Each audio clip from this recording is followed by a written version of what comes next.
بسم الله الرحمن الرحيم الحمد لله رب العالمين والصلاة والسلام على أشرف الأنبياء والمرسلين وعلى آله وصحبه أجمعين. Alhamdulillah, marilah kita bersyukur kehadrat Allah Subhanahu wa taala kerana dengan limpah kurnia Allah Subhanahu wa taala kita dapat himpun di sini. Tujuannya kita mau belajari hadis-hadis Rasulullah sallallahu alaihi wasallam, dan seperti sedia maklum, hadis-hadis Rasulullah sallallahu alaihi wasallam ni begitu banyak sabdaan Rasulullah sallallahu alaihi wasallam dan juga akhlak peribadi Rasulullah sallallahu alaihi wasallam yang mulia. Jadi hadis-hadisnya ada ratusan ribu, seperti Imam Mu'tabar dah hafal hadis-hadis.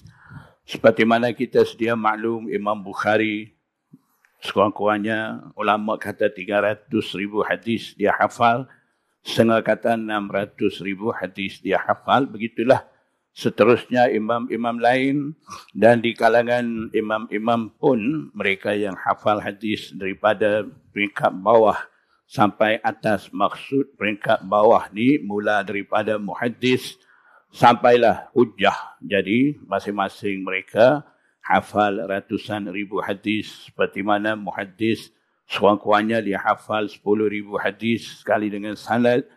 Begitu juga tinggi pada dia hafizul hadis, 100 ribu hadis dia hafal sekali dengan sanad.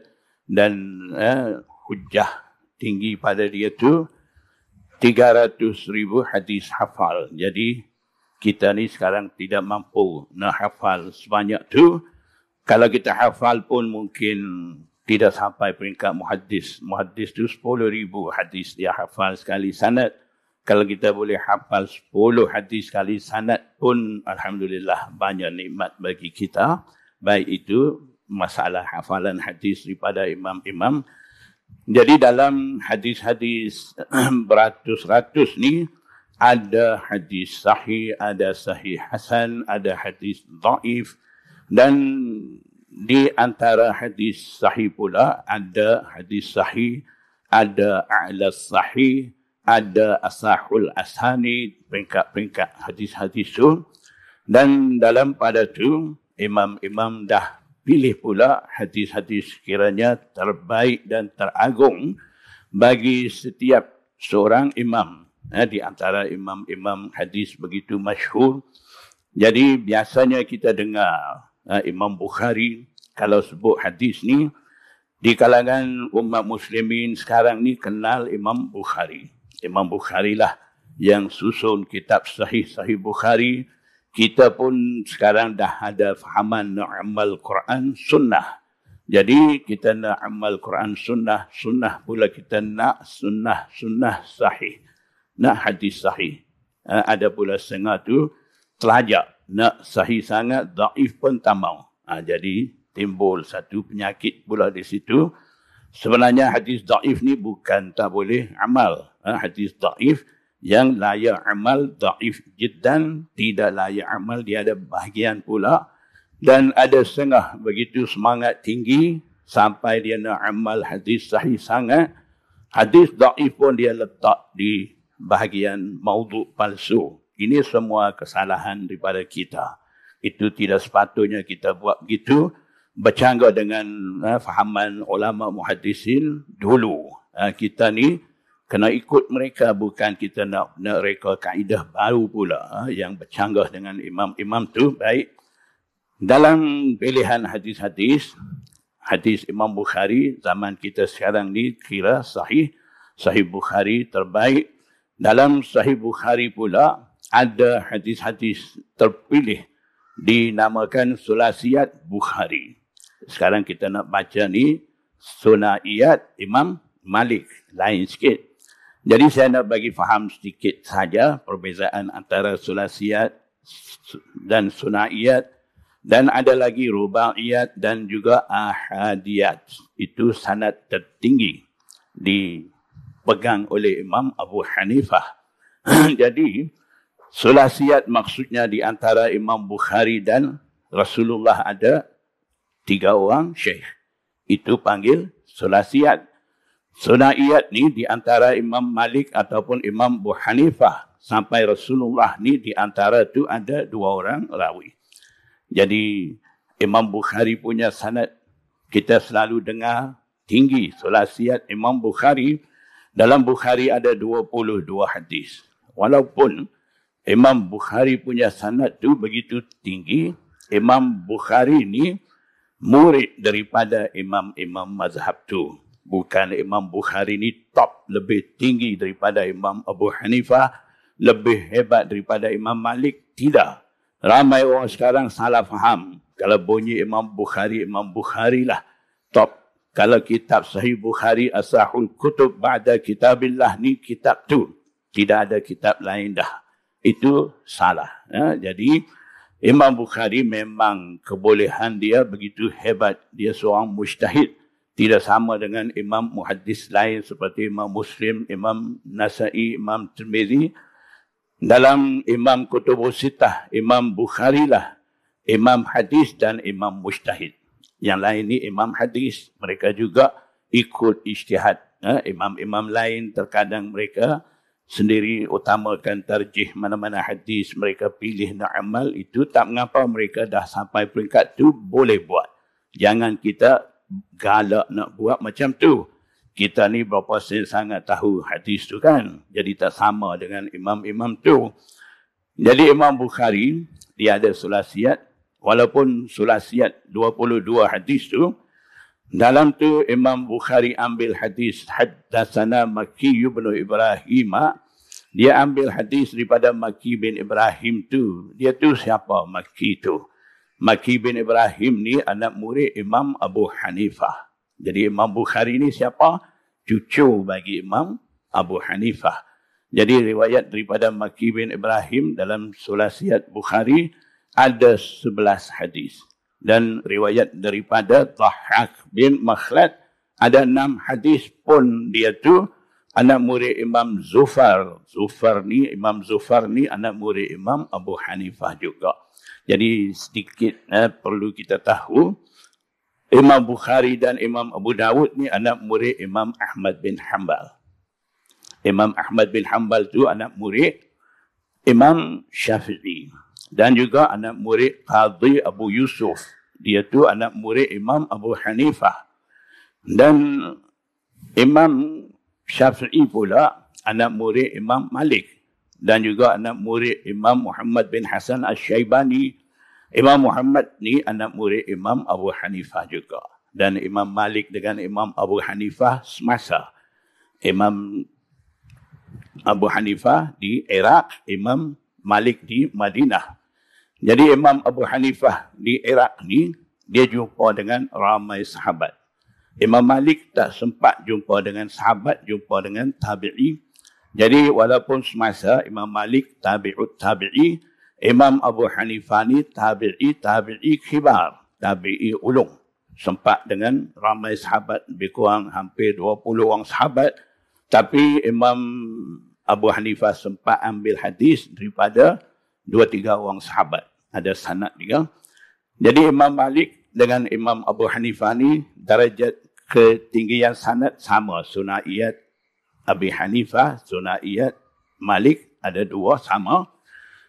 Satu lagi kelebihan khusus Imam Abu Hanifah ni, ahadiyat Abi Hanifah. Maknanya antara Imam Abu Hanifah dan Rasulullah ni hanya ada seorang saja. Siapa seorang tu? Sahabat.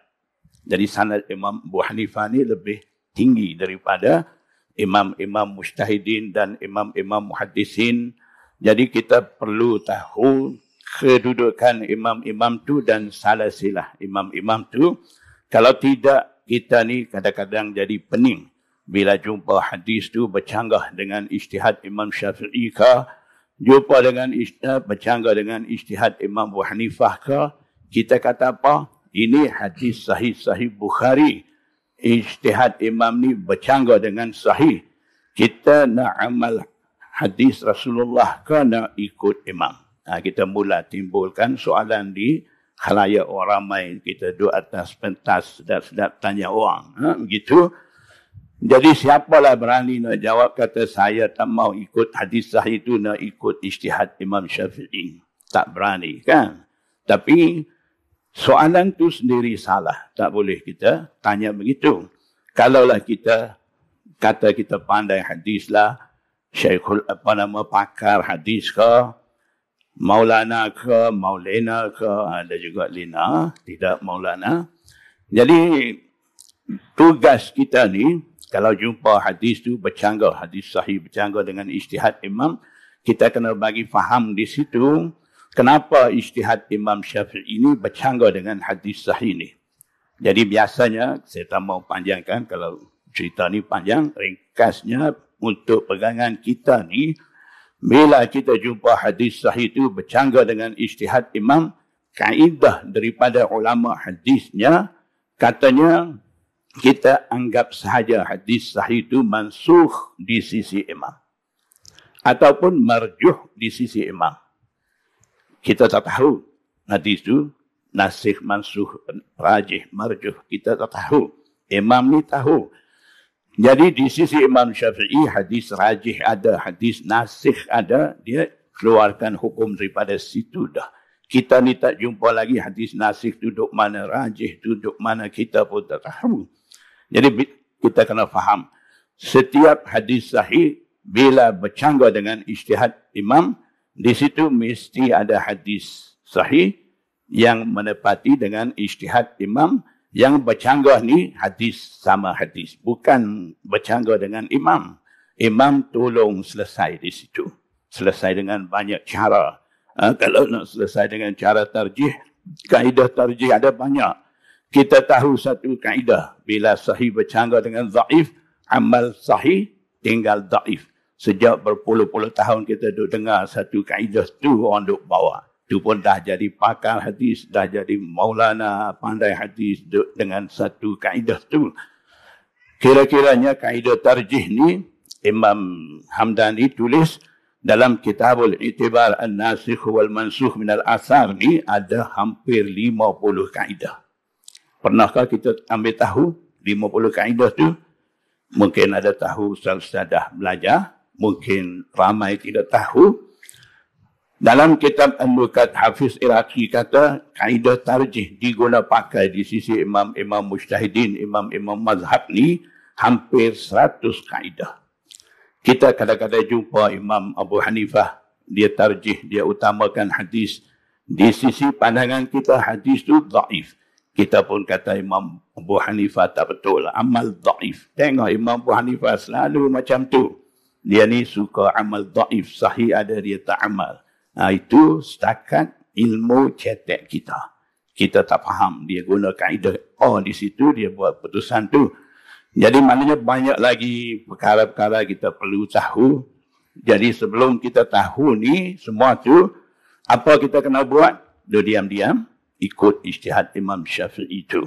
Jadi sebab saya ada cerita ni, lebih kurang ringkas begini, sekarang kita akan baca sunaiyat Imam Malik. Hadis-hadis daripada kitab Muwatta Imam Malik bermazhab. Imam Malik punya. Jadi dalam tu mungkin kita akan baca hadis tu. Maksud tu bercanggah dengan hukum ijtihad Imam Syafi'i yang kita dah tahu. Ataupun kita selalunya amal tu mungkin kita nampak bercanggah. Jadi jangan naik semangat ketika tu nak kata Imam Syafi'i salah. Bercanggah dengan hadis sahih ni. Jangan. Ketika tu, kita kena azam aku nak cari. Macam mana Imam Syafi'i punya ijtihad ni bercanggah dengan hadis ni. Apa kaedah Imam Syafi'i ni guna buat putusan di sini. Itulah cara bagi kita. Jadi insyaAllah begitulah kita akan baca. Dan ketiga orang insyaAllah bergila-gila kita akan syarah sedikit sebanyak. Tapi majlis ni sebenarnya majlis sama hadis. Bukan majlis syarah hadis. Sama dengan syarah lain. Sama hadis ni panggil dalam istilah muhaddisin riwayatul hadis. Biasanya riwayatul hadis ni baca. Syekh dengar, duk ngesah sanad tu. Jadi kita sekarang ni riwayatul hadis. bukan majlis syarah hadis, dirayatul hadis tu tidak. Kalau nak syarah hadis 153 hadis ni satu hari ni cukup ke Syekh? Tak cukup ya. Mungkin 50 pun tak habis. Jadi kita tidak akan syarah panjang-panjang, setakat perlu. Kalau hadis tu bila dah mukhri baca, terjemah pun dia akan bagi tahu. Buku terjemah dah ada belakang kan. Boleh tengok di situ sama. Kalau tak perlu syarah, kita 3 orang akan bagi lampu hijau. Mukhri akan sambung baca. Dan jadi tak tahulah sambung baca tu banyak ke, syarah tu banyak. Itu pulang pada ni, Syekh dua ni, saya mungkin kurang syarah lah. Kalau syarah banyak-banyak 3 orang ni, takut tak sempat, insyaAllah. Jadi begitulah caranya. Saya akan mula hadis 1, Maulana Ihsan, yang kedua, yang ketiga Syekh Nazrul, yang keempat, 5, 6, terus begitu. Jadi di mana dah baca hadis, dah baca terjemahan, perlu apa-apa bagi tahu, yang pegang nombor ni akan bagi tahu. Kalau tak perlu akan terus baca. Begitulah insyaAllah. Silakan. Nak baca dulu ke? Nak bagi tahu dulu? Nak bagi tahu dulu ke? Boleh? Bagi tahu dulu? Boleh, insyaAllah. Boleh. Bagi tahu lebih kurang dulu. Lepas ni baca insyaAllah.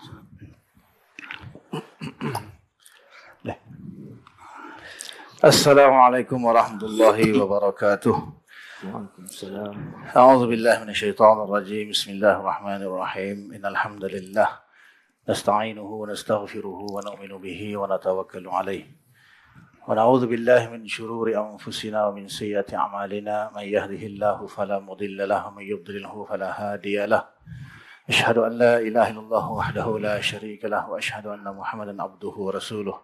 Allahumma salli ala sayyidina Muhammadin wa ala alihi wa sahbihi ajma'in barik wa sallim amma ba'd. Bismillahirrahmanirrahim. Wal 'asri innal insana lafi khusrin illa alladhina amanu wa 'amilus solihat wa tawasaw bil haqqi wa tawasaw bis sabr. Sadaqallahul 'azim. Wa qala Rasulullah sallallahu alaihi wasallam, man salaka tariqan yaltamisu fihi 'ilman sahalallahu lahu bihi tariqan ilal jannah. Wa kama qala sallallahu alaihi wasallam. Alhamdulillah, syukur kita kepada Allah Subhanahu wa taala kerana Allah Subhanahu wa taala telah memberikan kita taufik, iaitu kemampuan untuk kita melaksanakan segala ketaatan kepada Allah. Dan Alhamdulillah, hari ini, pagi ini Allah Ta'ala bagi kita kekuatan untuk kita hadir dalam majlis yang sangat mulia ini. Majlis yang akan membacakan hadis yang tinggi nilai ini dan tinggi sanad dia, hadis Ali, iaitu hadis sunaiyat daripada kitab Muwatta' Imam Malik radhiyallahu ta'ala anhu. Dan mudah-mudahan taufik ni berkekal sampai malam insya-Allah. Ke pagi je, tengah hari dah separuh. Sampai malam insya-Allah. Dia dalam majlis-majlis, dia dah selesai majlis baru ada hadis katakan qumu maghfuran lakum. Jadi kalau orang tu awal-awal lagi dah balik tak dapat. Dia kena tunggu sampai habis. Selesai majlis baru dapat kelebihan atau fadilat majlis, antaranya diberi keampunan. InsyaAllah. InsyaAllah. Jadi, nak cakap panjang pun bolehlah sikit lah. Maulana Husin dah bagi tahu tadi, mukadimah sikit. Kita majlis sama hadis. Jadi mungkin syarahnya ringkas. Kalau syarah yang sebenarnya panjang lah. Dan hadis ni bukan semata-mata atau satu-satunya dalil bagi syariat kita. Kita ahli sunnah jamaah, kita ada Al-Quran, hadis, ijma' dan qiyas. Dan terkadang hadis itu sahih tapi tidak diambil oleh ulama' untuk dijadikan dalil. Bahkan ada ulama' mengarang kitab hadis-hadis di dalam Muwatta' yang dikarang oleh Imam Malik sendiri yang tak diambil oleh Imam Malik itu dijadikan sebagai hujjah. Sebab keempat-empat dalil tadi pun dah menunjukkan sumber kan yang berbagai. Mungkin hadis itu sahih tetapi dia mungkin bercanggah, mungkinlah dengan Al-Quran. Mungkin dia dimansuhkan oleh Al-Quran atau hadis yang lain. Ataupun ulama' ijma' sepakat tidak mengamalkan hadis tersebut. Ataupun sekiranya hadis itu sabitnya zanni, iaitu tidak qat'i, maka berkemungkinan ada imam mujtahid yang akan mentarjihkan dalil yang lain. Contohnya masyhur Imam Malik, dia akan mentarjihkan amal Ahlul Madinah berbanding hadis ahad.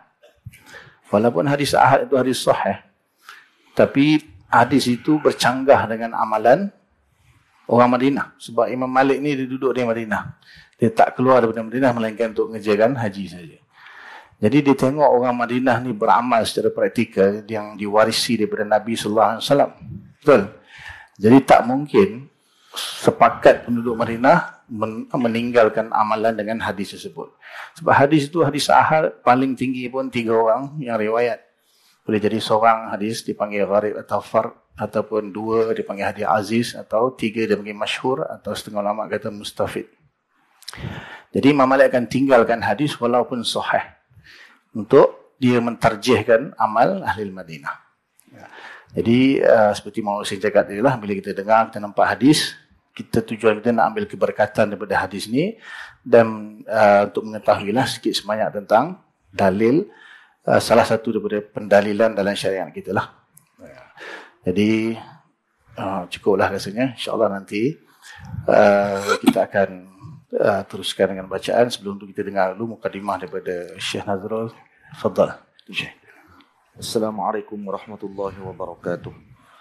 Salam. Alhamdulillahi rabbil alamin, wassalatu wassalamu ala asyrafil mursalin, sayyidina wa nabiyyina Muhammad ibn Abdullah rasulil amin, wa ala alihi wa ashabihi wa man tabi'ahum bi ihsanin ila yaumiddin, amma ba'd. Saya muliakan Ayahanda Maulana Hussein hafizahullah ta'ala, Maulana Ihsan hafizahullah ta'ala, dan para guru, para asatizah, para hadirin, ibu ayah, abang-abang, kakak-kakak, dirahmati Allah ta'ala sekalian. Kita panjatkan syukur kita kepada Allah subhanahu wa ta'ala kerana kita dapat berkumpul pada pagi ini dalam majlis yang moga-moga mendapatkan rahmat dan maghfirah daripada Allah subhanahu wa ta'ala berkat junjungan besar Nabi kita Muhammad sallallahu alaihi wasallam. Kelebihan majlis sama' hadis Nabi sallallahu alaihi wasallam, yang pertama, kita akan banyak berselawat kepada Nabi kita Muhammad sallallahu alaihi wasallam. Kerana kita akan melalui kalam-kalam junjungan besar Nabi kita Muhammad. Yang kedua, berada di dalam majlis ilmu ini akan dinaungi dengan rahmatnya Allah subhanahu wa ta'ala. Malaikat Allah subhanahu wa ta'ala akan menaunginya dan memberikan doa dan kemudahan kepada orang-orang yang hadir dalam majlis yang sebegini. Banyak lagi lah perkara-perkara yang penting yang disebutkan oleh ulama tentang kelebihan majlis sama' hadis Nabi sallallahu alaihi wasallam. Kemudian lebih lagi majlis kita pada hari ini sama' yang bersambung, yang menyambung sanad pengajian dan riwayah kitab yang agung di dalam tradisi Islam kita, iaitu Al-Muwatta' karangan Al-Imam Malik radhiyallahu ta'ala anhu. Dan kitab Muwatta' ini, kata Imam Malik radhiyallahu anhu, aradtu kitabi hadha ala 70 faqihan. Aku telah menunjukkan kitabku ini, telah aku bentangkan kitabku ini kepada 70 faqih min fuqaha'il Madinah, daripada 70 orang fuqaha Madinah. Fakulluhum wata'ani alaihi. Kesemuanya bersetuju dengan apa yang telah aku lakukan, yang telah aku susun. Fasammaituhu al-Muwatta'. Maka aku namakan dia dengan Muwatta'. Muwatta' juga, kata sebahagian ulama, dengan makna hazzabahu wa mahadahu lahum. Yang dipilih oleh Imam Malik, yang disiapkan oleh Imam Malik untuk diberikan kepada umat. Permulaannya, kata ulama, Al-Imam Malik menyusun Muwatta' ini dengan hadis yang sangat banyak. ribuan hadis Nabi, kemudian disusun lagi selama 16 tahun, sehinggalah jadi 1,000 hadis Nabi SAW, dan ada ziyadah daripada para perawi yang meriwayatkan Muwatta' al-Imam Malik. Perawi yang terkenal bagi Muwatta' Imam Malik adalah Al-Imam Yahya ibnu Yahya Al-Laythi radhiyallahu ta'ala anhu. Yahya ibnu Yahya Al-Masmudi Al-Laythi, wafat 234 Hijriyah, dan ini adalah ashhar riwayah bagi Muwatta' al-Imam Malik. Kemudian riwayat yang diriwayatkan juga oleh Al-Imam Abu Mus'ab Al-Zuhri radhiyallahu ta'ala anhu juga terkenal dengan riwayat yang terdapat padanya ziyadat, tambahan-tambahan hadis yang tidak ada dalam riwayat Imam Yahya. Dan kemudian riwayat Abdullah bin Maslamah Al-Qa'nabi, riwayat Imam Muhammad bin Hasan Syaibani, riwayat Al-Imam Abdullah bin Salamah Al-Fihri Al-Misri, dan seumpamanya yang lain. Banyak muwatta' yang diriwayatkan oleh para a'immah, sehingga Al-Imam Qadhi Iyad radhiyallahu ta'ala anhu mengarang dalam Tertibul Madarik, ada lebih kurang 1,000 perawi yang meriwayatkan kitab Muwatta' Al-Imam Malik radhiyallahu anhu. Dan Al-Imam Khatib Baghdadi radhiyallahu anhu antara ulama yang sangat mengambil berat tentang perawi-perawi bagi Muwatta' Al-Imam Malik, sehingga beliau menyusun hampir 993 orang perawi yang meriwayatkan kitab Muwatta' Al-Imam Malik radhiyallahu anhu. Jadi masyhurnya kitab Muwatta' Al-Imam Malik, sehingga ada riwayat yang disebutkan juga daripada Al-Imam Asy-Syafi'i radhiyallahu anhu. Dan nuskah yang banyak dalam dalam cetakan yang ada pada waktu sekarang, banyak yang tersebar. Nuskahnya Syekh Muhammad Fuad Abdul Baqi dan seumpamanya, Bashar Awad dan seumpamanya. Antara nuskah yang terbaik yang saya nasihatkan oleh guru saya Maulana Syekh Ahmad Mamduh hafizahullah ta'ala adalah kitab nuskah ini. Nuskah yang dicetak oleh kerajaan Maghribi. Ini antara nuskah yang terbaik bagi nuskah Muwatta' al-Imam Malik riwayat Yahya bin Yahya Al-Laythi. Saya pun putus stik saja daripada kitab asal yang milik daripada sahabat guru saya.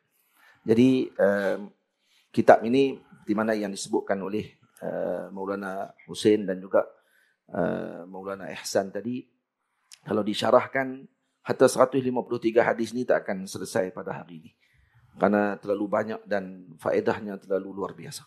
Cuma hari ini kita kumpul sekadar untuk saya sendiri datang untuk mengambil manfaat daripada kedua-dua orang tokoh ilmuwan kita.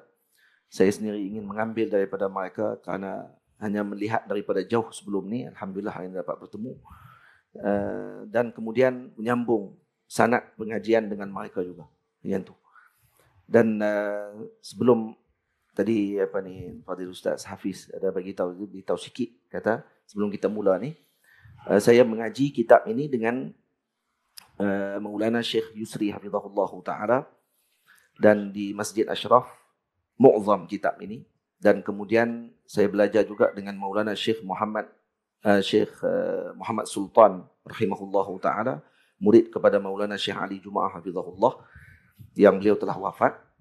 Masih muda tapi muhaddis, hafal 10,000 hadis Nabi SAW, menghafal Jami'us Saghir, kathirul ru'a, selalu mimpi jumpa Nabi SAW.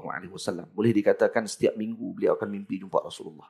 Dan ini dimaklumkan oleh guru saya Maulana Syekh Ahmad Mamduh hafizahullah. Dan sanad beliau bersambung dengan murid kepada Maulana Syekh Abdul Fattah Abu Quddah radhiyallahu anhu. Kemudian saya samak kitab ini dari awal sehingga selesai bersama dengan Maulana Syekh Ahmad Mamduh, bersama dengan Syekh Muhammad Awad Manqush, dan juga ada 2 orang lagi sahabat saya daripada Mesir.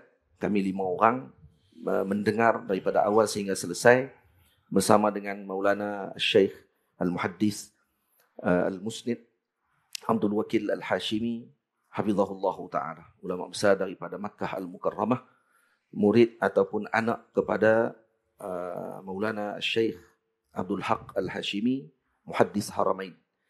Jadi itu sanad samak saya bagi kitab ini. Dan kesemua tadi dibacakan sanad-sanad tersebut yang kita sebutkan tadi itu adalah untuk kita tahaddus bi ni'matillah dan bersambung sanad kita dengan para guru itu adalah suatu nikmat yang besar sebenarnya. Moga-moga majlis ini seperti yang disebutkan oleh Maulana Ihsan sebentar tadi akan berterusan dan kemudian istiqamah sehingga selesai. Karena ramai orang suka dengan majlis-majlis yang popular. Tapi dengan majlis-majlis sebegini biasanya mari tengok dulu. Kemudian duduk tengah-tengah, lepas tu hilang. Kita tak mau macam tu. Bagi selesai, sampai selesai barulah layak untuk dapatkan sanad daripada para guru kita insya-Allah. Wassallallahu ala sayyidina Muhammad wa ala alihi wa sahbihi ajma'in walhamdulillahi rabbil alamin.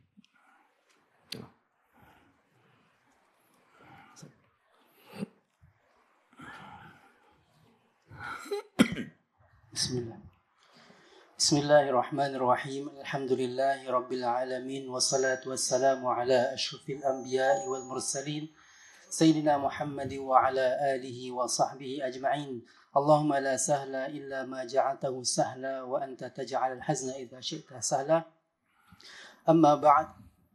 Wa bisanadi masyayikhina wa asatidatina al-mutasil ila sahibi hadha al-kitab Thunaiyat al-Imam al-Malik rahimahullahu ta'ala wa nafa'ana bi'ulumihi fi daraini amin ila annahu qala jami'ul uqud. Bab dosa orang yang luput solat asar.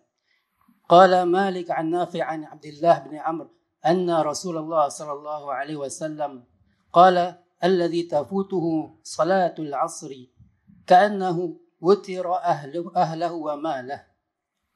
Imam Malik meriwayatkan daripada Nafi' daripada Abdullah bin Umar daripada Rasulullah bahawa Rasulullah SAW bersabda, orang yang luput solat asar, yakni tidak menunaikan solat asar di waktunya tanpa uzur syarak, seperti orang yang kehilangan keluarganya dan hartanya. Bismillahirrahmanirrahim.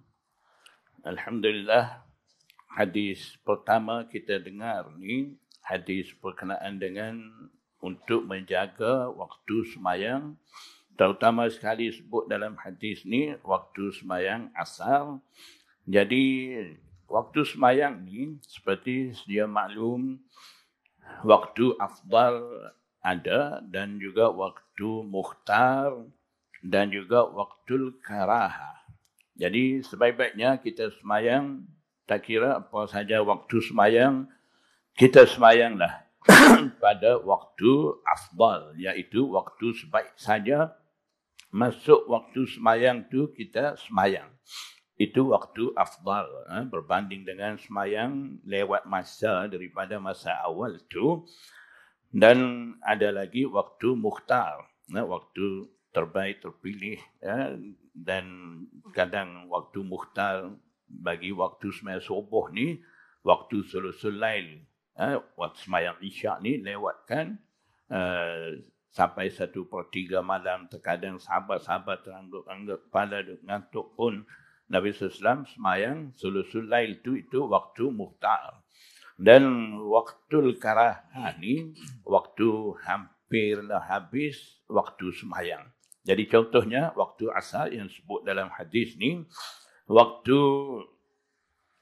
afdal bagi waktu sembahyang asar ni sebaik saja masuk waktu sembahyang asar tu.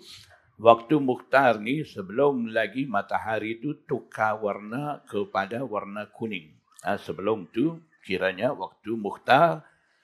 Kalau dah matahari itu dah kuning, itu dah mula masuk waktu karahah. Boleh sembahyang lagi, tapi waktu tu dikira makruh. Sembahyang ketika tu, walaupun orang tu lewat sembahyang asarnya dia sempat 1 rakaat saja sebelum terbenam matahari. 3 rakaat ni akan sembahyang selepas terbenam matahari itu pun kiranya ada lagi, sembahyang tu tidak kira qada lagi, tapi dah makruh. Dikira makruh sembahyang dalam waktu karahah. Jadi orang yang luput sembahyang tafutuhu salatul asr ni, dia tidak sembahyang pada waktu afdal dan juga tidak sempat sembahyang pada waktu mukhtar. Lagi dia tidak sempat lagi sembahyang waktu karahah tu pun. dah habis waktu semayang, dah luput semayang. Jadi itu kerugian besar bagi orang tu, bagaikan dia tu kehilangan keluarga dan harta. Kalau kita hilang keluarga, habis dalam bencana alam ke mati, keluarga kita semua sekali hanyut dalam banjir, rumah kita, harta kita, macam mana keadaan kita, kesedihan kita.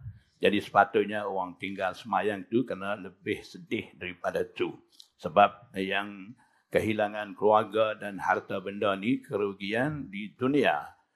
Semayang ni kita tak dapat semayang, terluput semayang ni kerugian di dunia dan juga di akhirat nanti akan diseksa di sisi Allah Subhanahu wa taala. Jadi daripada hadis ni kita dapat tahu betapa pentingnya kita utamakan waktu semayang tu, insya-Allah. Ringkas-ringkaslah. Kita sambung insya-Allah. At-tahur lil-wudu'i. Bab bersuci dengan wudu. Qala Malik an Nafi' anna Abdullah bin Umar كان يقول إن كان الرجال والنساء في زمان رسول الله صلى الله عليه وسلم لا يتوضؤون جميعا. Imam Malik meriwayatkan daripada Nafi' bahawa Abdullah bin Umar dia berkata, sesungguhnya adalah laki-laki dan wanita di zaman Rasulullah sallallahu alaihi wasallam berwuduk mereka itu bersama-sama. Bismillahirrahmanirrahim. Alhamdulillah wa nusalli ala rasulillah ma ba'd. Kalau hadirin hadirat lihat kepada sanad tersebut. So dia kata di situ daripada Imam Malik an Nafi' anna Abdullah bin Umar. Jadi yang dimaksudkan dengan sunaiyat itu ialah di antara Imam Malik dengan Rasulullah sallallahu alaihi wasallam hanya ada 2 saja perawi.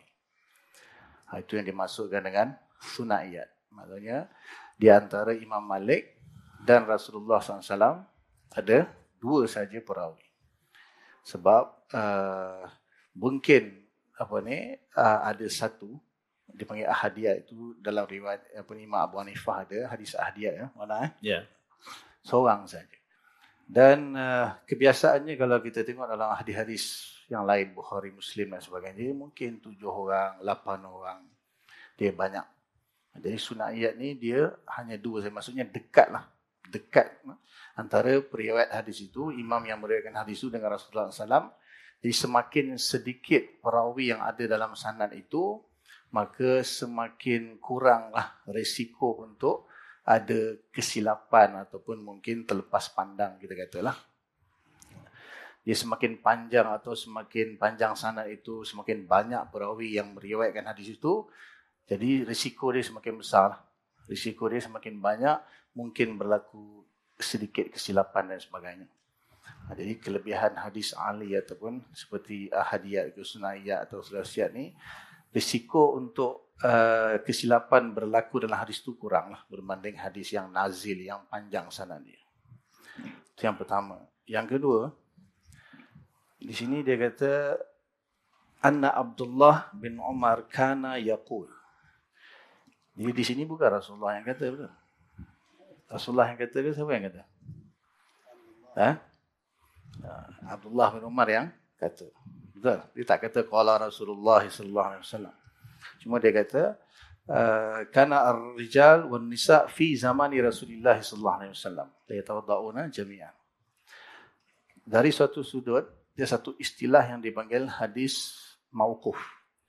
Apabila hadis itu disebut oleh seorang sahabat, dia punya akhir matan hadis itu berakhir pada kata-kata sahabat, maka dipanggil hadis mauquf. Kalau kata-kata itu memang disebut, dikatakan sendiri oleh Rasulullah SAW, maka dipanggil hadis marfu'. Dan kalau tabi'in, dia panggil hadis maqtu'. Ini dalam istilah mustalah hadis lah. Cuma di sini ada sebahagian hadis mauquf yang dihukumkan sebagai marfu'. Zahirnya hadis ni mauquf tapi bihukmil marfu'. Maksudnya sekiranya perkara itu sebenarnya kalau diteliti bahawa ini adalah berlaku di zaman Nabi SAW, maka akan dihukumkan sebagai marfu' juga. Al-mauquf bihukmil marfu'. Dan sekiranya hadis itu memang merupakan ijtihad bagi sahabat itu, baru dipanggil mauquf li zatihi.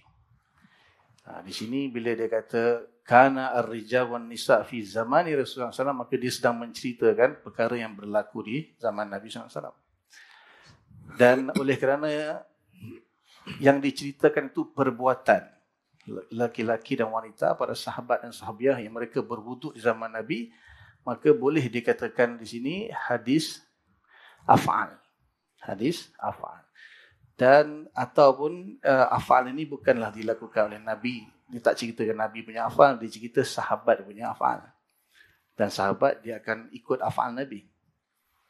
So, boleh kita kata juga hadis ini hadis takrir daripada Nabi SAW. Dan tak mungkin sahabat itu dia akan menceritakan satu perkara yang Rasulullah tidak takrir. Maksudnya Rasulullah tidak menetapkan perkara tersebut. So, kalau dari segi sudut mustalah hadis, macam-macam lah boleh kita ambil istifadah daripada hadis ini sebenarnya.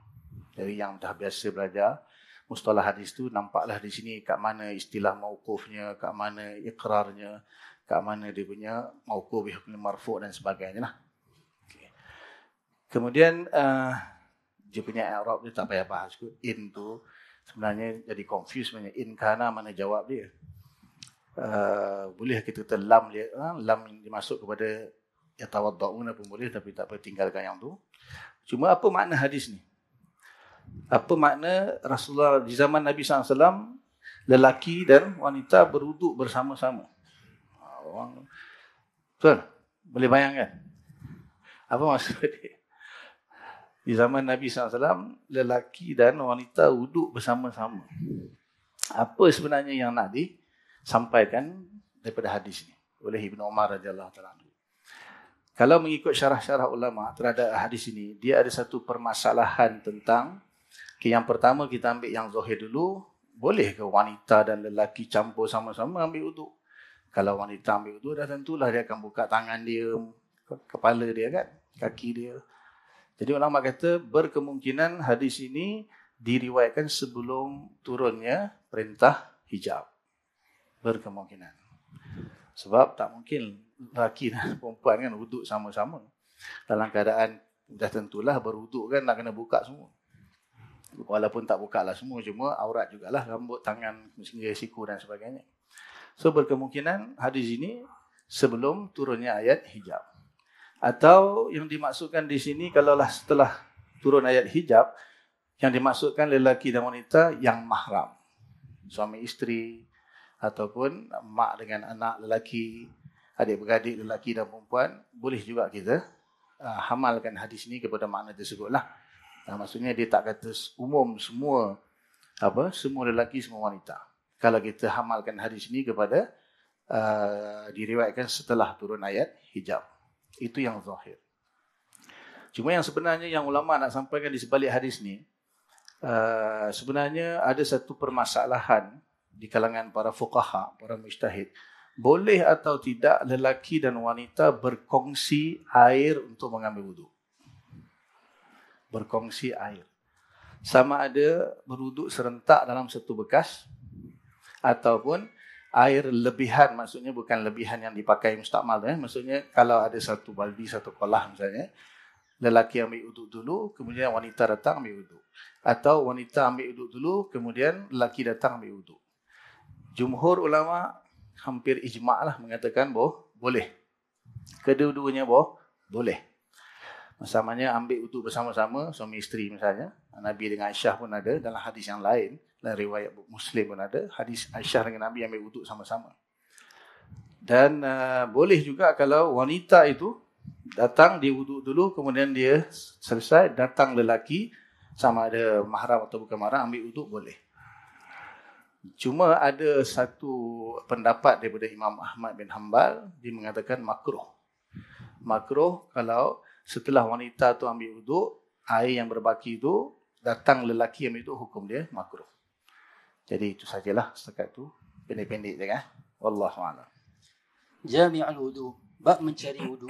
Malik an Ishaq an Abdullah bin Abi Talha عن أنس بن مالك أنه قال رأيت رسول الله صلى الله عليه وسلم وحانت صلاة العصر فالتمس الناس وضوءا فلم يجدوه فأتي رسول الله صلى الله عليه وسلم بوضوء في إناء فوضع رسول الله صلى الله عليه وسلم في ذلك الإناء يده ثم أمر الناس يتوضؤون منه قال أنس فرأيت الماء ينبع من تحت أصابعه فتوضأ الناس حتى توضؤوا من عند آخرهم. Imam Malik meriwayatkan daripada Ishaq bin Abdullah bin Abi Talhah daripada Anas bin Malik bahawasanya dia berkata, aku melihat Rasulullah SAW ketika hampir masuk waktu solat asar, maka para sahabat pun mencari air untuk berwuduk, tetapi mereka tidak menemuinya. Maka didatangkan kepada Rasulullah SAW bekas yang berisi air untuk berwuduk. Lantas Rasulullah SAW meletakkan tangannya ke bekas tersebut seraya memerintahkan manusia agar mengambil wuduk daripadanya. Sayyidina Anas berkata lagi, aku melihat air terpancar daripada jari Nabi baginda SAW, maka para sahabat pun mengambil wuduk kesemuanya. Bismillahirrahmanirrahim. Pertamanya, hadis ini mukjizatnya Nabi kita Muhammad sallallahu alaihi wasallam. Kedua, hadis ini diriwayatkan daripada Sayyidina Ishaq, Sayyidina Imam Malik mengambil daripada Sayyidina Ishaq ibni Abdullah ibni Abi Talhah an Anas ibni Malik radhiyallahu ta'ala anhu. Yang sanad yang tertinggi dalam Muwatta Imam Malik yang mengambil dengan Sayyidina Anas ada 6 orang. Ini salah seorang. Yang ini Imam Malik mengambil dengan Sayyidina Ishaq ibnu Abdullah ibni Abi Talhah. Ishaq ibnu Abdullah ibni Abi Talhah salah seorang perawi yang menyambung dengan Imam Malik dengan sanad yang tertinggi. 5 orang lagi yaitu Imam Malik mengambil dengan Al-Imam Ibnu Shihab Az-Zuhri daripada Sayyidina Anas. Kemudian Imam Malik mengambil daripada Sayyidina Humaid At-Tawil daripada Sayyidina Anas. Kemudian Imam Malik mengambil dengan Sayyidina Amr Maula Muttalib daripada Sayyidina Anas. Kemudian Imam Malik mengambil daripada Sayyidina Muhammad ibni Abi Bakr As-Saqafi daripada Sayyidina Anas. Kemudian Imam Malik mengambil daripada Sayyidina Syarik ibni Abdullah ibni Abi Namir daripada Sayyidina Anas. Jadi ada 5 lagi perawi yang lain yang mengambil dengan Sayyidina Anas dengan sanad yang tinggi. Nanti akan kita jumpa nanti insya-Allah. Kemudian dalam itu fawaid pada sanad. Yang seterusnya Al-Imam An-Nawawi radhiyallahu anhu menyebutkan ada 2 pandangan tentang keluar air daripada celah jari Nabi. Yang pertama kata Imam An-Nawawi, annal ma'a yakhruju min nafsi asabi'ihi wa yanbu'u min zatiha.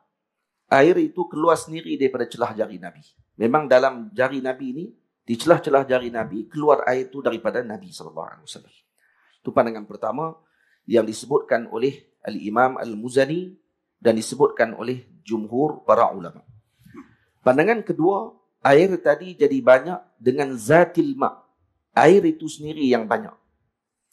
Tangan Nabi menjadi sebab kepada air itu jadi banyak. Jadi, itu pandangan kedua yang disebutkan oleh Al-Imam Mulla Ali Qari radhiyallahu anhu. Pun begitu, kedua-dua tadi ajaib. Cuma yang kebanyakan disebut adalah dengan pandangan pertama. Iaitu keluar daripada Nabi sendiri. Air tadi keluar daripada Nabi sendiri. Seterusnya, di mana berlaku peristiwa ini? Di mana berlaku peristiwa keluar air daripada celah jari Nabi SAW? Sebab bila mana disebut dalam hadis ni, fatawadda'an nasu. Disebutkan an-nas. Jadi, berwuduk seluruh manusia itu. Berapa orang yang ada pada waktu ni, mengikut riwayat yang disebutkan oleh Al-Imam Humaid daripada Sayyidina Anas, dalam riwayat Imam Bukhari, ada 80 orang.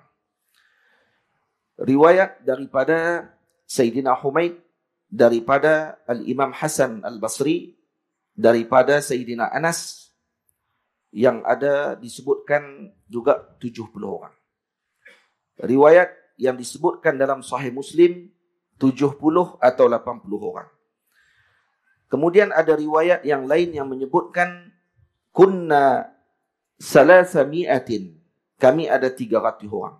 Au zuha'a salasimi'ah, yakni lebih 300 orang. Jadi mana satu yang betul?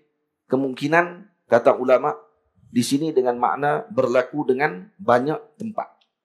Satu tempat 80 orang, satu tempat 70 orang, satu tempat 300 orang. Dan disebutkan oleh sahib Izharul Haq, yakni Sayyidina Syekh Rahmatullah Al-Hindi, rahimahullah, menyebutkan dalam kitab beliau tempat-tempat yang berlaku air keluar daripada celah jari Nabi SAW. Hadis ini secara zatnya, secara hadis ini sendiri, ini berlaku di Zawra, yaitu berhampiran dengan Suq Madinah Al-Munawwarah. Hadis ini sendiri. Nah, disebutkan oleh sahib Izharul Haq bahawa peristiwa ini berlaku di Zawra inda Suqil Madinah, dekat Suq Madinah. Iaitu kalau belah Masjid Nabawi, kalau kita tengok duduk di depan ni kiblat contohnya, dan maqam Nabi di depan sana, Suq Nabi, Suq Madinah di sebelah kanan. Sebelah kanan itu Suq Madinah Al-Munawwarah. Jadi berlaku di kawasan tersebut. Sampai sekarang masih ada Suq di situ. Yang ini berdepan dengan Saqifah Bani Sa'idah. Kemudian peristiwa yang kedua berlaku di Hudaybiyah, yaitu banyaknya sahabat pada waktu itu 1,400 orang. Nah, jadi ada 1,400 orang yang pada waktu tersebut. Kemudian berlaku lagi di Ghazwati Buwa. Ghazwah Buwa pernah berlaku juga peristiwa yang sedemikian. Jadi itu antara tempat-tempat yang berlakunya peristiwa keluar air daripada celah jari Nabi SAW. Karena itu para ulama mengatakan inna nab'al ma' min bainil asabi'i ablaghu mu'jizatan min nab'ihi minal hajar. Jadi ablaghu mu'jizatin. Jadi keluar air daripada celah jari Nabi SAW itu adalah ablagh mu'jizah. Itu lebih agung mukjizatnya daripada keluar daripada celah batu. Jadi ini seolah macam nak dibandingkan dengan Sayyidina Musa AS. Tapi hati-hati. Kata Imam Sanusi radhiyallahu anhu dalam Sughra, kata dia, jangan kita membandingkan dengan Nabi dengan niat tangkis. Itu tak boleh. Dia kata ada Nabi hebat, Nabi Musa kurang. Ada. Tak boleh macam tu.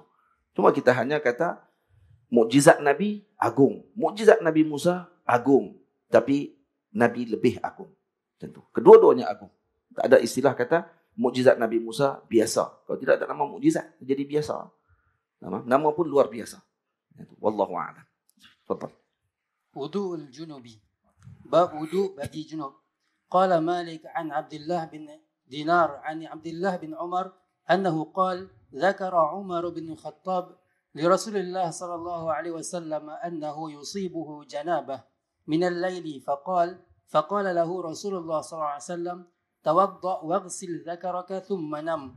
Imam Malik meriwayatkan daripada Abdullah bin Dinar, daripada Abdullah bin Umar, bahawasanya dia berkata Umar bin Khattab menceritakan kepada Rasulullah SAW bahawasanya dia telah berjunub, yakni berhadas besar pada malam tadi. Maka Rasulullah SAW bersabda kepadanya, basuh kemaluanmu dan berwuduklah kemudian tidur. Bismillahirrahmanirrahim. Hadis ni berkenaan dengan seseorang junub.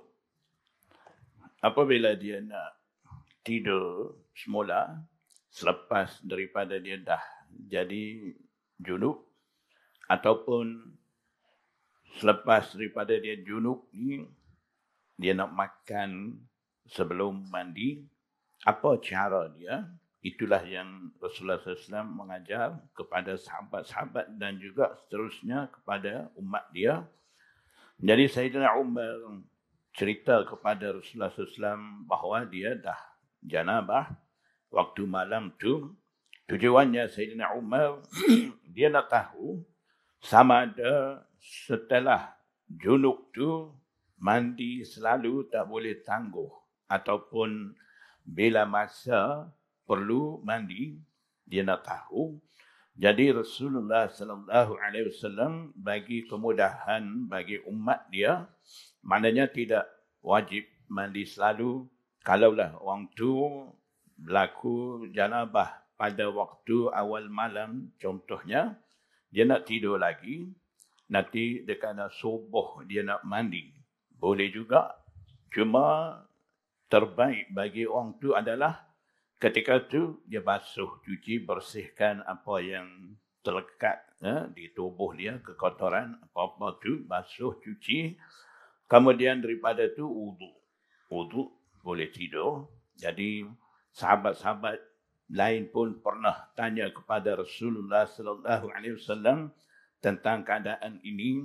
Jadi bila Rasulullah sallallahu alaihi wasallam bagi kelonggaran, tidak wajib mandi selalu, boleh tangguh, cuma syaratnya di situ baik wudu. Jadi sahabat ucap alhamdulillah, Nabi sallallahu alaihi wasallam dan juga Allah Subhanahu wa taala bagi kemudahan kepada kita, tidak menyusahkan kita. Bila awal malam dah junub kena mandi selalu, maknanya mungkin bagi sesetengah agak susah sikit. Jadi ini satu kemudahan Rasulullah sallallahu alaihi wasallam bagi kepada umat. Dan kalau kita tengok dalam uslub hadis, dalam hadis ni bahagian akhir sabdaan Rasulullah sallallahu alaihi wasallam tu, tawadda wa ghsil zakaraka. Wudu dulu. Kemudian baru basuh kemaluan. Kalau macam tu dah batal wudu lah. Kalau ikut Syafi'i ini, kalau ikut Hanafi tu sentuh, tak batal sekalipun. Najis tu masih lekat, maknanya tak sesuai lah. Jadi ini hanya tertib riwayat. Tapi hukumnya sebenar, basuh, cuci dulu kemaluan tu dulu, kemudian baru wudu. Itulah cara untuk kita amal tu. Jadi alhamdulillah Allah dan Rasul mudahkan kita. Kita tidak berat. Bila junub tu tidak perlu mandi selalu, insyaAllah. Fadal. An-nida'u lis-salati fi safar. Panggilan bagi salat ketika safar. Qala Malik an Nafi' anna Abdullah ibn Umar adzana bis-salati fi lailatin dhati baradin wa rihin faqala ala sallu fi ar-rihali thumma qala inna Rasulullah sallallahu alaihi wasallam kana ya'muru al-mu'adhdhina idza kanat lailatun baridatun dhatu matarin yaqul ala sallu fi rihali. Imam Malik meriwayatkan daripada Nafi' bahawa Abdullah bin Umar melaungkan azan bagi solat pada suatu malam yang sejuk yang diiringi hembusan angin seraya berkata, perhatian, solatlah kamu semua di kemah masing-masing. Kemudian dia berkata, sesungguhnya Rasulullah SAW menyuruh muazzin, yakni Bilal, sekiranya pada malam itu sejuk dan turunnya hujan, maka serulah, perhatian, solatlah kamu semua di kemah masing-masing. Bismillahirrahmanirrahim. Ini tambahan bagi seruan azan ketika berlakunya cuaca yang tidak mengizinkanlah seseorang itu ataupun satu kawasan, satu qaryah itu untuk menghadiri solat di masjid. Tapi zaman sekarang tak payah. Dia memang tak datang pun. Tak payah hujan, cuaca okey pun dia tak datang. Jadi dia kena, patutnya yang sekarang ni dia kena tukar lah. Tapi tak adalah, ni main-main je. Setakat ni saya tak pernah dengar lagi lah. Sepanjang saya hidup ni di Malaysia dan di mana saya pergi, tak pernah dengar ni. Cuma ketika PKP tu ada pada sekali dibuat. Mungkin dia kiaskan kot.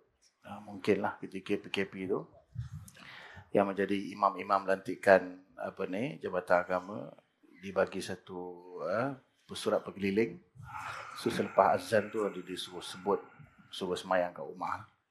Dan ada yang bukan al-azan, tengah-tengah antara maghrib isyak tu kadang-kadang dia suruh baca doa dan sebagainya. Betul dia suruh buat pengumuman, suruh semayang di rumah, tak dibenarkan semayang di masjid. Itu mungkin dikiaskanlah daripada hadis ni.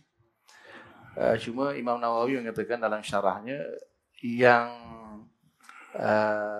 lafaz yang disebutkan itu adakah di tengah-tengah azan atau digantikan hayya 'alas salah itu digantikan dengan sallu fir rihal dan sebagainya, maka yang lebih sahih itu, yang lebih asah itu adalah ketika akhir.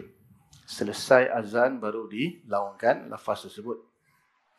Walaupun ada qil lah, ada qaul-qaul yang dhaif, qil mengatakan, ada yang kata di tengah-tengah, ada yang kata menggantikan lafaz hayya 'alah itu kepada sallu fir rihal.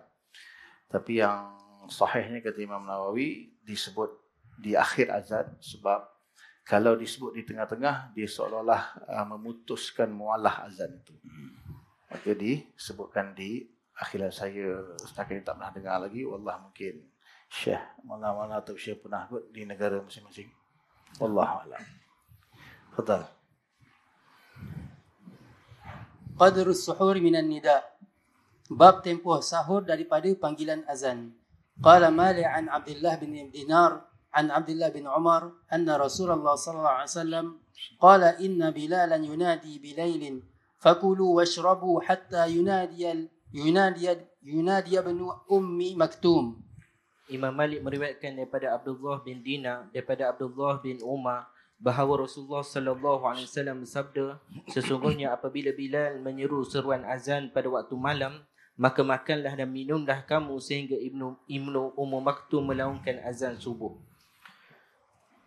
Hadis ini berlaku perbezaan riwayat dalam beberapa riwayat. Ada riwayat yang menyebutkan inna Bilalan yunadi bilailin fakulu washrabu hatta yunadi ibnu Ummi Maktum. Ada riwayat yang menyebut inna ibna Ummi Maktum yunadi bilailin fakulu washrabu hatta yunadiya Bilal. Hatta yunadiya Bilal. Bilalun. Jadi ada berlaku kata sebahagian ulama, saya ringkaskan daripada perbahasan yang panjang. Hafiz Ibnu Hajar ada riwayatkan daripada Sahih Ibn Khuzaimah dan seumpamanya. Ringkaskan hasil daripada perbahasan tersebut, boleh jadi berlaku naubah di antara Sayyidina Bilal dengan Sayyidina Ibnu Ummi Maktum. Naubah dengan makna giliran. Kadang-kadang Sayyidina Bilal azan pada waktu malam, iaitu sebelum tulu'ul fajr. Dan Sayyidina Ibnu Ummi Maktum azan pada ketika masuknya fajar. Tulu'ul fajr beliau azan. Kadang-kadang berlaku pertukaran. Ini pernah disebutkan dalam sebahagian riwayat yang dinyatakan oleh Al-Imam As-Suyuti dalam Tanwirul Hawalik. Dan kemudian yang kedua, jadi itu ada perbahasan pada sudut matan hadis tersebut. Ada yang dibaca dengan Bilal dulu, kemudian Sayyidina Ibnu Ummi Maktum, kemudian ditukar Ibnu Ummi Maktum, kemudian Sayyidina Bilal di belakang. Dan kemudian yang kedua, nama Sayyidina Ibnu Ummi Maktum adalah Amr alal masyhur. Namanya Amru. Dan kemudian kata qil namanya Husain. Dan dinamakan beliau oleh Nabi dengan Abdullah. Nabi menamakan beliau dengan fasammahu an-nabiyyu sallallahu alaihi wasallam Abdullah. Nabi menamakan dia Abdullah. Dan mungkin boleh jadi dia ada dua nama. Namanya Amr, namanya Husain. Nabi panggil dia Abdullah. Macam tu. Tiga nama. Dan kemudian dalam hadis ini juga menunjukkan kepada kita harus ada dua muazzin dalam satu masjid. Bukan sekat itu saja. Bukan dengan makna dua sahaja di sini. Karena al-adad la mafhumalah, kata para ulama usul. Al-adad la mafhumalah. Jadi maksud la mafhumalah, maksud tidak ada mafhum mukhalafah ataupun mafhum yang kita akan faham daripada itu tak boleh lebih daripada dua. Tak. Al-adad la mafhumalah. Dengan makna boleh jadi lebih daripada itu untuk ada muazzin yang lebih. Dulu di Al-Azhar Al-Syarif, faedah, ada 4 orang muazzin yang akan mengazankan azan daripada setiap penjuru di Masjid Al-Azhar. Kan naik dia ada penjuru sekian. Dan disyaratkan muazzin yang mengazankan, mengalunkan azan di Masjid Al-Azhar dan masjid-masjid lama di Mesir dulu, mesti buta. Syarat dia mesti buta, tak boleh jelek. Kenapa? Kerana takut dia naik atas rumah, dia tengok rumah orang. Secara automatik dia mengendak. Macam mana nak azan, dia mengendak. Jadi, mesti buta. Syarat dia buta. Ini disebutkan oleh para masyayikh kami di Al-Azhar Al-Syarif. Itu antara faedah yang kita boleh ambil daripada hadis ini. Wallahu a'lam. Terus. غسل يوم الجمعة باب mandi hari Jumaat.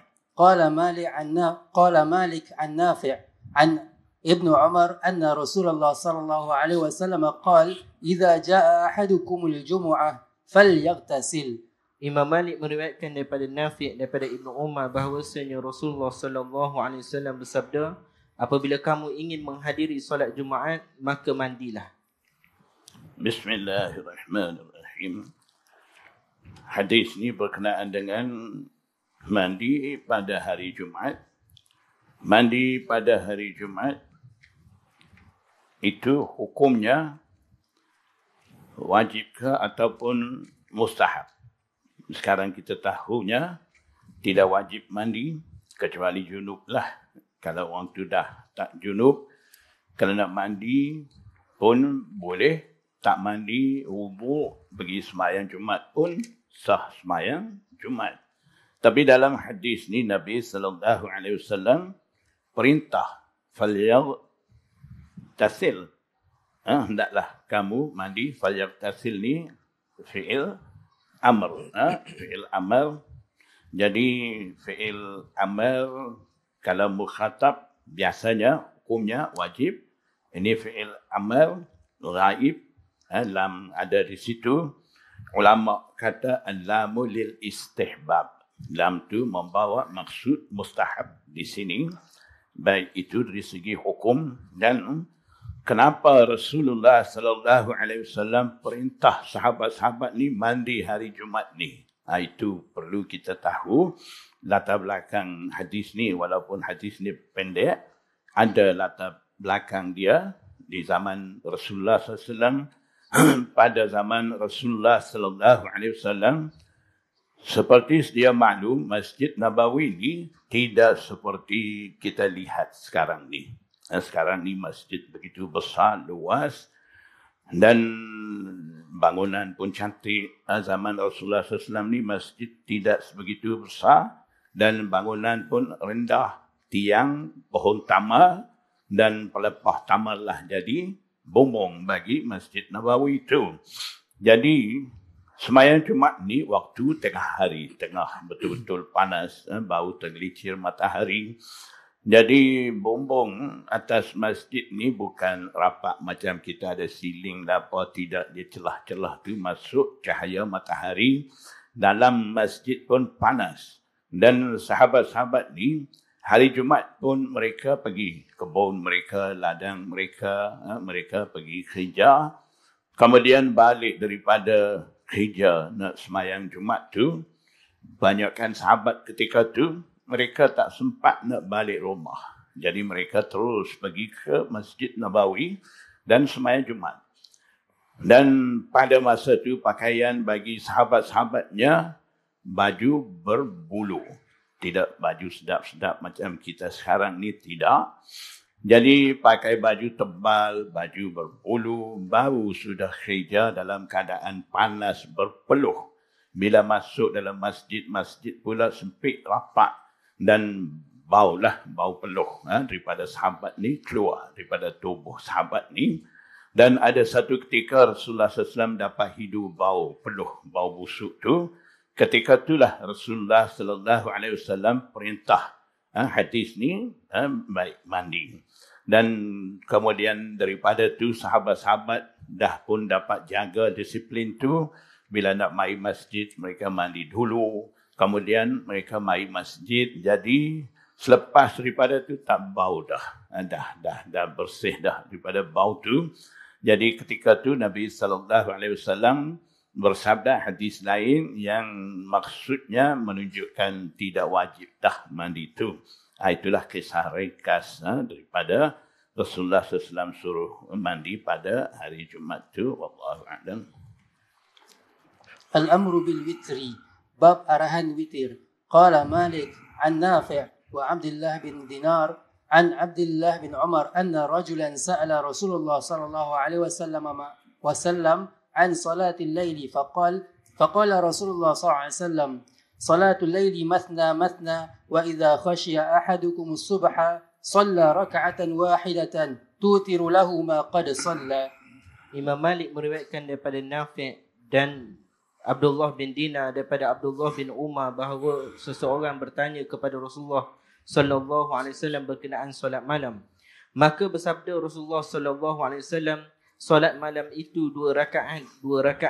Apabila sudah hampir masuk waktu subuh, maka solatlah kamu 1 rakaat witir bagi solat yang telah dilaksanakan sebelumnya. Bismillahirrahmanirrahim. Ini bab panjang sebenarnya dalam bab fiqh. Kita ringkaskan insya-Allah. Yang pertama, dalam hadis ini ada seorang sahabat bertanya kepada Nabi. Jadi kita kalau sekarang ni kita tak tahu cara-cara nak melakukan ibadah, maka kita kena tanya ulama. Jangan tanya YouTube dan Facebook, tanya ulama. Dan kemudian yang dimaksudkan solat malam di sini ialah solat sunat. Kerana kita tahu kan solat isyak pun malam juga, tapi 4 kan. Jadi yang dimaksudkan ini solat malam adalah solat sunat, sama ada tahajud dan sebagainya lah.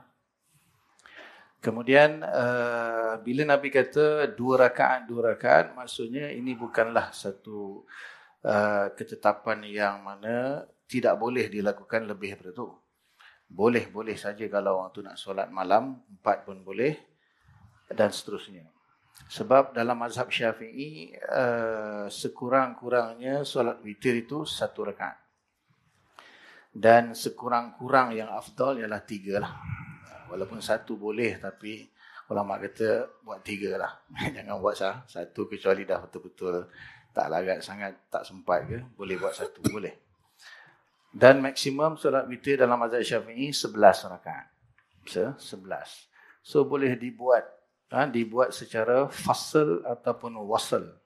Dipisah-pisahkan ataupun disambung pun boleh. Dipisah ke tu yang terbaik tu, itulah 2, kalau nak buat 11 lah, 2, 1 salam, lepas tu akhir sekali 1. Atau nak buat wasal, sambung pun boleh, 4, 2, 1, atau straight 10, lepas tu 1 pun boleh. Semuanya boleh. Pernah sembahyang witir 11 rakaat? Pernah? Dia kalau hadis ni kalau dah dengar sekali, kena amal sekurang-kurangnya sekali semua hidup. Tuntutan amal bagi ilmu. Boleh Jadi yang mazhab Hanafi, dia mentarjihkan wasal itu 3 rakaat 1 salam lah. Ketika kalau dah sembahyang tarawih misalnya, lepas tarawih bulan Ramadan, dia akan buat 3 1 salam. Dan kita pun kadang-kadang nak cepat, ada juga masjid atau surau yang biasanya surau lah, dia akan buat 3 rakaat 1 salam dalam bulan Ramadan lah. Dan yang afdalnya dipisahkan, fasal 2 kemudian 1 lah bagi yang standard buat 3. Kerana ada kaedah dalam qawaid fiqhiyah, ma kana aktsara fi'lan aktsara fadlan. Apa yang banyak perbuatannya akan banyaklah kelebihannya. Sebab kalau kita buat pisah-pisah, dia akan ada banyak amalan. Contohnya, kalau buat 2 campur 1, kita ada 2 takbiratul ihram, 2 niat, 2 iftitah, kan? Dan ada 2 tahiyat akhir. Tapi kalau kita buat sambung, 1 takbiratul ihram saja, 1 niat, kemudian tahiyat pun hanya ada 1 saja, dan dianjurkan supaya meninggalkan tahiyat awal untuk membezakan antara solat witir dengan solat maghrib. Wallahu a'lam. Detail dalam pengajian fiqh insya-Allah. Fadlu salatil jama'ati ala salatil fadhi. Bab kelebihan solat jemaah berbanding solat berseorangan. Qala Malik an Nafi' an Abdullah bin Umar أن رسول الله صلى الله عليه وسلم قال صلاة الجماعة تفضل صلاة الفذ ب27 درجة. Imam Malik meriwayatkan daripada Nafi' daripada Abdullah bin Umar bahawasanya Rasulullah sallallahu alaihi wasallam bersabda, solat jemaah itu melebihi solat berseorangan dengan 27 darjah. Baik, dalam hadis ini saya ingin nukilkan daripada pandangan Al-Imam Ibnu Ashur radhiyallahu anhu, Tahir Ibnu Ashur, yang bahawa beliau mengatakan ya'lam anna al-jama'ata al-ma'niyata fil ahadits al-waridati fi fadl al-jama'ah aw wujubiha hiya salatul jama'ah fi al-masjid fi waqt al-ijtima'.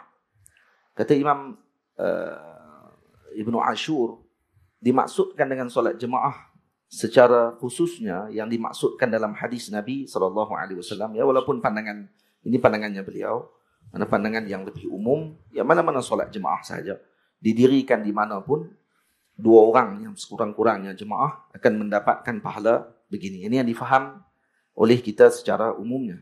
Tapi dipaham oleh beliau ada nau' minal faedah, ada faedah yang penting yang ketika kata beliau dimaksudkan sini adalah jemaah di masjid, kata beliau, yang mendapatkan dengan keadaan tersebut. Kenapa? Karena maksud syar'i adalah untuk mengumpulkan ahlul mahallah, kata dia, ijtima' ahlil mahallah al-wahidah tajdidan liawasiril uquwatil islamiyah wal ulfah. Tujuannya untuk bergabung, untuk nak gabungkan. Jadi kalau kita buat 2 orang dalam rumah dapat 27, jadi tak dapat maksud syar'i tadi untuk gabungan kesatuan umat Nabi SAW. Dan kemudian kata beliau lagi, karena itu dijadikan dalam syariat Islam ini ada ijtima'at al-muslimin yang berlaku pada setiap hari, iaitu solat jemaah 5 waktu. Ada yang berlaku pada setiap minggu, iaitu solat jemaah pada hari Jumaat. Kemudian ada yang berlaku pada negeri yang satu, iaitu berkumpul di Makkah Al-Mukarramah untuk menunaikan haji dan umrah. Itu. Dan batu kata beliau, fa amma salatu rajulin ma'a akhar aw ma'a rijalin fi ghairil masjid, manakala kalau berkumpul seorang lelaki dengan lelaki yang lain atau dengan ramai lelaki tapi bukan di masjid, aw fihi min ghairi fi ghairi waqti ijtima', ataupun berkumpul di masjid tapi bukan pada waktu awal waktu itu, ataupun bukan pada waktunya tadi, fa innama laha minal fadli duna zalika ilhaqan laha bil jamaah. Dia dapat fadilat tapi tak sama seperti fadilat yang mana kalau berkumpul pada waktunya. Ini faedahnya, masya-Allah tabarakallah. Dan kemudian kata beliau, li anna fiha istibqa hubbit tajammu. Kenapa dapat fadilat juga walaupun kumpul 2 orang? Dapat juga 27 kerana istibqa hubbit tajammu. Karena masih lagi mengekalkan dalam diri mereka ni suka untuk berkumpul, suka untuk bergabung. Itu satu. Dari maka mereka mendapatkan hukum jamaah, kata Syekh Ibnu Ashur. Seperti mana dia dapatkan bagi imam yang ratib. Ini faedah. Imam ratib, ada sebahagian pandangan ulama ni mungkin dalam mazhab Maliki. Kata beliau, kama ulhiqat salatul imami ar-ratibi wahdahu fi masjidihi bi salatil jamaah. Imam ratib, kalau dia ni memang dilantik oleh kerajaan ataupun majlis agama Islam jadi imam, jemaah tak ada hari itu. Tak ada satu orang pun datang ke masjid waktu itu. Dia terpaksa sembahyang seorang-seorang. Dia dapat pahala jemaah. Ini disebutkan oleh Sayyidina Imam Tahir Ibni Ashur radhiyallahu anhu, dan pandangan ni masya-Allah tabarakallah. Dan sebahagian lagi ulama mengatakan 27 darjat tadi berbeza dengan 25. Ada satu riwayat lagi menyebutkan 25 darjat. Minta maaf. Hadis ni menyebut 27 darjat. 25 disebut 25 juzuk. Dalam riwayat yang ini disebut bi khamsin wa ishrina juz'an. Bi khamsatin wa ishrina juz'an. Sebagian ulama kata juzuk lebih rendah daripada darjat. Mereka kata juzuk masuk dalam darjat.